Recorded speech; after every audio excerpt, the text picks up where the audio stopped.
šport a umenie tak, že keď napríklad si idem zabehať, tak si tak prečistím hlavu strašne pri tom a dokážem tak viacej rozmýšľať nad nejakými konceptami možno. Myslíte, že existuje nějaké prepojenie umenia a športu? Si po každém sportu se pak jde za nějakou kulturou, tak to taky trošku umění, ne?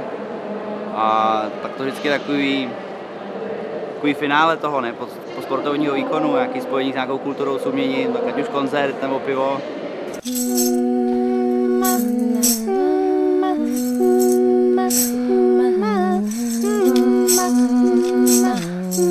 My sme boli pri prvom pražskom maratóne v roku 95 a sme tu doteraz, to znamená, tu je také veľké priateľstvo, výborná spolupráca.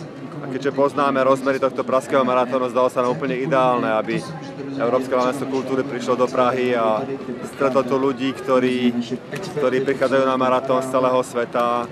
A samozrejme je tu mnoho českých športovcov, Praha je obrovským kultúrnym centrom, takže mne to pripadalo úplne zrozumiteľné, aby EHMK v Prahe v máji nechýbalo. V podstate už aj v Košiciach akože na maratóne prebiehajú tie akcie v rámci toho víkendu, že je nejaký hudobný maratón, potom prebiehajú rôzne návštevy múzeí, alebo tak je v podstate pretekári majú možnosť voľného vstupu do múzeí v Košiciach cez ten maratónsky víkend. A je tam ešte jedna veľká akcia, ktorá sa robí posledné 2 roky. No, tu je napísaná Biela noc, ako aj.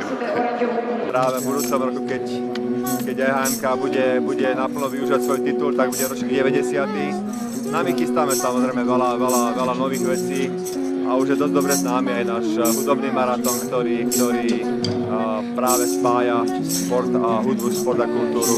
A takýchto aktivít bude ešte o mnoho viac.